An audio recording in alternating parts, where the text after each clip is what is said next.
My gobos need something to ride, so let's make some squigs. This is Goblins.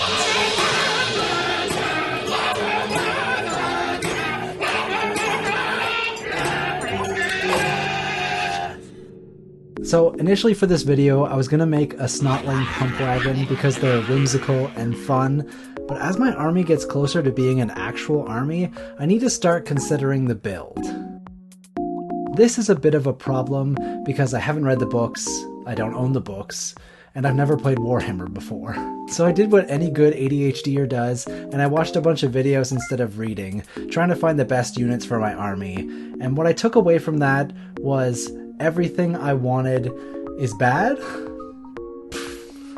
Now, anyone who knows me knows I love taking a trash build and trying to make it work, but as this is my first time playing, I decided not to make it harder on myself.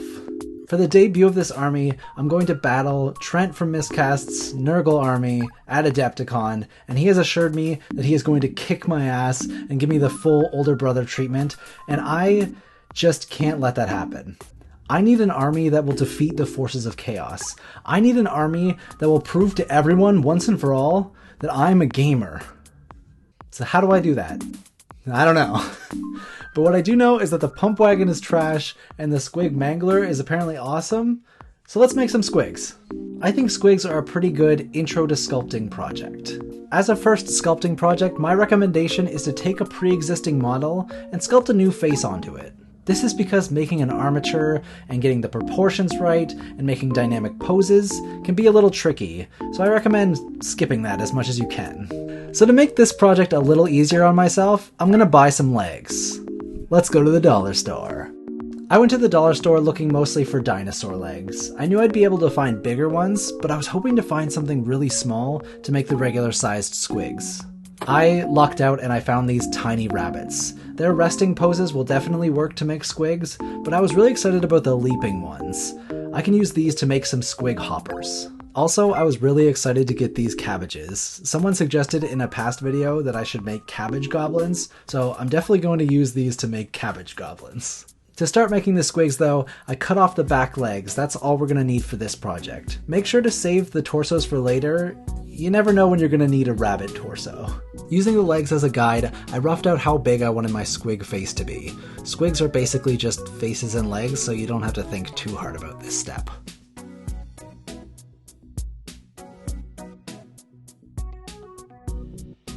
Basically what we're doing in this step is we're going to make a squig mask, just focusing on the face. I'm using Super Sculpey for this because you can find it at most craft stores, it's pretty cheap, and most importantly, it's really easy to use.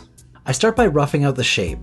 Squigs aren't actually perfectly spherical, they're almost more egg-shaped, but since you're making your own squig, you can do whatever you want. If you want a perfectly spherical squig, make that. If you want a cube squig, you can make that as well. Making your own thing means that you have the freedom to do whatever you want with it. Once you're happy with the head shape, go ahead and cut out a mouth hole. You can be a little rough here, we're basically just sketching at this point. Once the mouth was looking good, I roughed out where the eyes were going to be. I recommend looking at a reference for this if you want them to look like GW squigs. Then I added a bit more clay to give it a bit of a brow ridge and its nose. The next steps are just adding and taking away clay until you're satisfied with the shapes.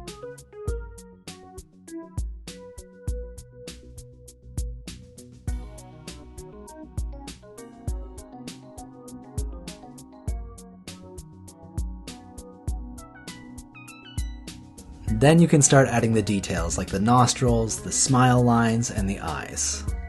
During this step, I'm using isopropyl alcohol to smooth the surface of the clay.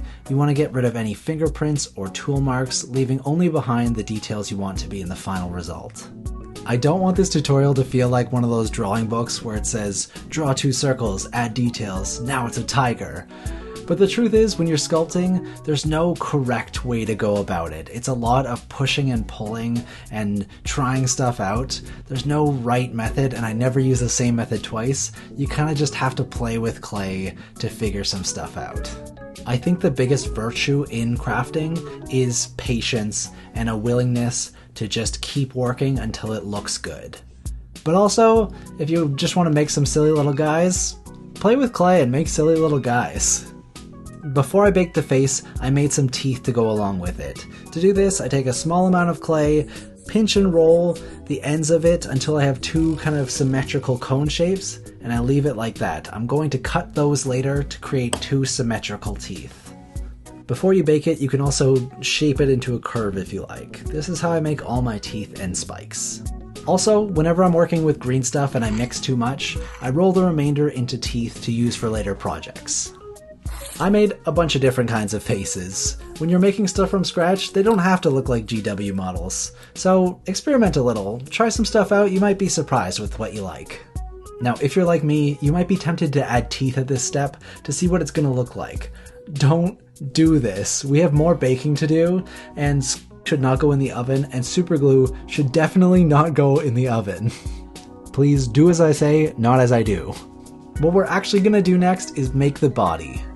Take a bit of tinfoil, squish it into a round shape. This will be the squig gut. I'm using a tiny bit of hot glue to hold this in place, but keep in mind that we're going to be baking this later, and if we use too much, it'll re-liquefy and maybe shoot out. Next, add Sculpey around the tinfoil to create the body and the tail shape.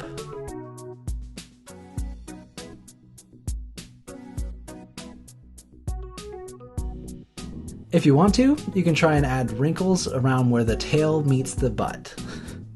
Blend this with more alcohol to smooth it out, let that evaporate, and then bake your little sperm boys. Once it's baked, then you can add the teeth. I like to use green stuff for this. You can get pretty realistic looking gums by squishing the baked teeth into the green stuff. Now that you've got a round little guy, go ahead and pick out a nice pair of legs for it. I cut away a bit of the Sculpey to make room for the legs, and then I super glued them in place. Then I glued the squig onto a base to make the next steps easier. I'm gonna sculpt some toes onto this cutie. I used green stuff for this, but you can use a combo of green stuff and pre-baked claws if you want. Now you've got yourself a squig, and it's looking pretty good. You can just leave it like that if you want. But I can't. I am absolutely incapable of keeping things simple, so I added warts and spikes and piercings and boom. Boom!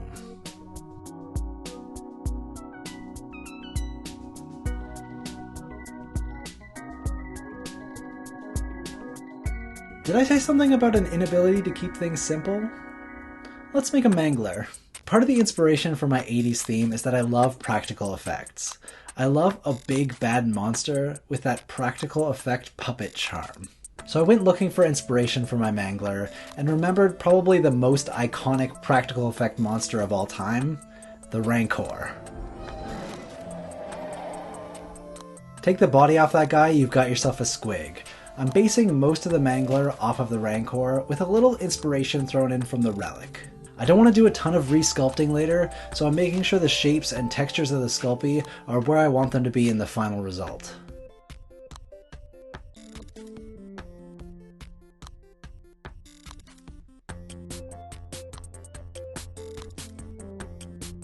And after baking, it looked like this.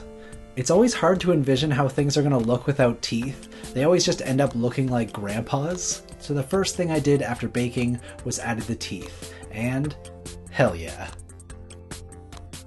Next, it was time to add the legs. Despite my haul from the dollar store, I actually already had these legs.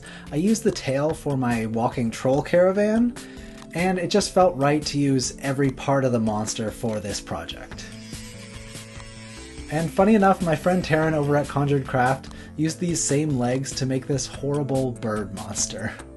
It took me a while to get the placement exactly right, but when I did, he was looking. But he couldn't stand on his own, so I glued him to a base to keep working on it. I looked up the base size, but apparently the Mangler is the only unit in the old world that uses a round base, so fuck me. Also, my power went out, so I started sculpting by flashlight. This is definitely my favorite stage of sculpting. I get to add the fine details and perfect everything. I also added spikes and, of course, a big nose ring. I'm crazy proud of how this came out. So proud I'm going to give it a proper paint job.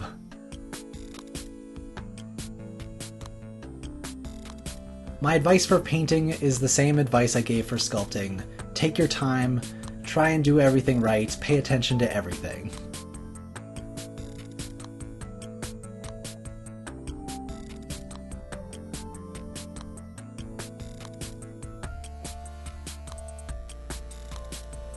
I wasn't super stoked about Squigs before this project, but now I really love them.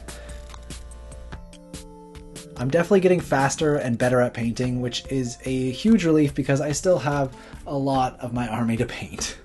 I really like the candy color scheme I ended up going with. And speaking of candy, let's play another round of making stuff for friends. I've got a friend named Fiverr who I'm sure you know from Sugar Candy Miniatures. They're one of the most creative, unique voices in the hobby, and they sent me a bunch of Age of Sigmar trolls. So many fucking trolls. I've got some cool ideas for these trolls, but first I've got to make something to thank them. Fiverr made a game called Snack 28, and it's awesome, so I wanted to make something from the game. I really wanted to make a ginger snap dragon, but I did not have time to make a whole ass dragon, so I decided to make a dragon wormling. To make my armature, I took a GW wolf head, stuck it to, I think, an orc arm for the neck, and then attached that to a dollar store mangled tiger body. I thought it would be cute to give it a standing pose, like a dog standing, begging for scraps. I bulked out the body with milliput, unifying all those shapes, and it really started to look like a medieval drawing, which I'm very into. It of course needed wings, so I used the same technique I used to make my Chaos Demon mount.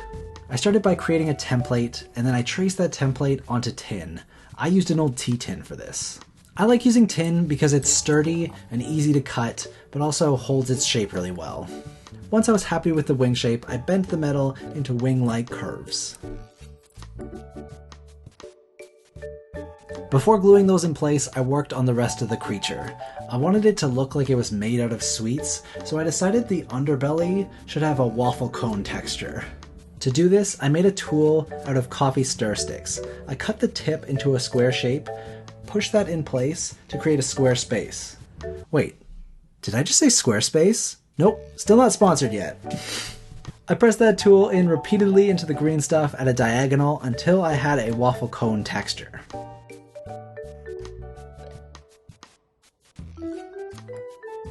Along with the trolls that they gave me, they also sent me their Snack 28 miniatures. Oh my god! Oh my god! It's a little gummy. It's crazy. We got all damaged, but that's okay. One of the bits that came off was this little swirl with a cherry on top, so I decided to add that to this sculpt to make it fit within the universe. I did the rest of the sculpt off camera while on a call with friends, sculpting scale after tiny scale because I am insane.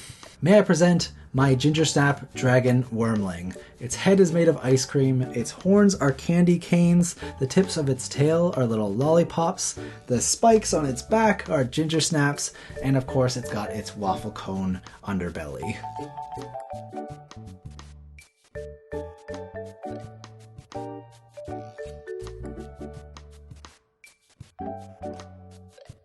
So I sent my Ginger Snap Dragon to Fiverr and my Chaos Demon mount to Noe. Thanks again, y'all. But this video is about mounts, and I've got more mounts for you.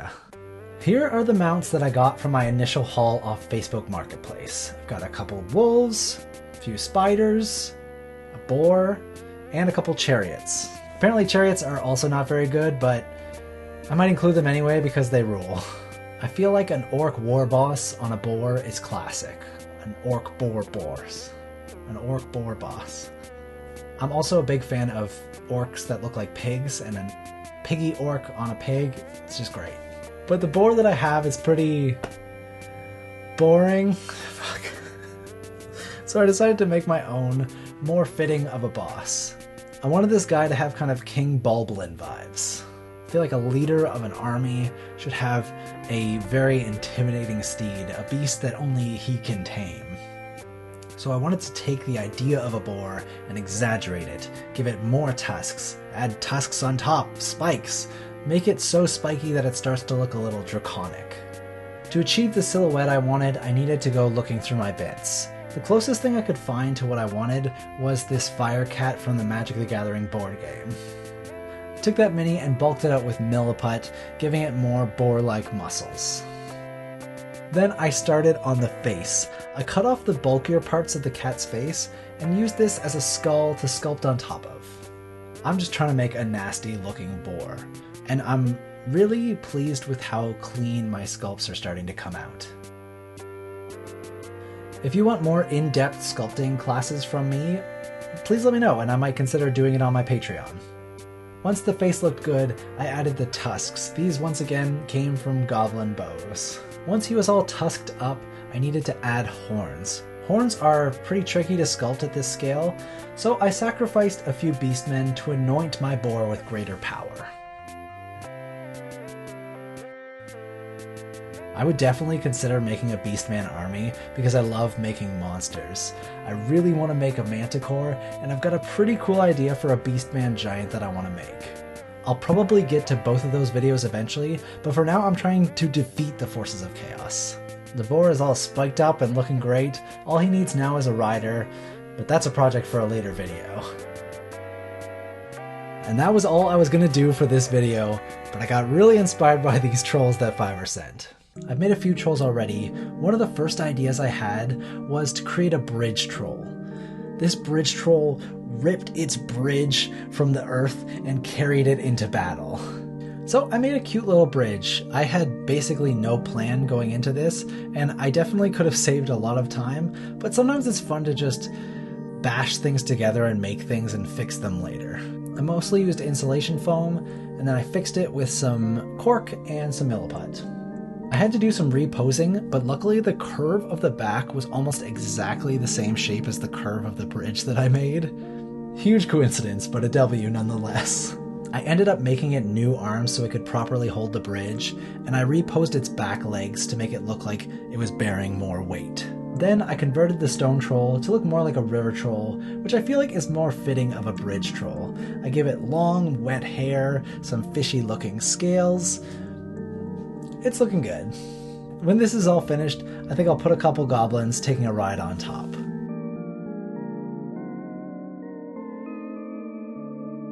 I love this model so much, it's really giving me a lot of ideas, and I think my army is actually shaping up to be a troll horde. And I've got a hell of an idea for my next video, so subscribe and stay tuned.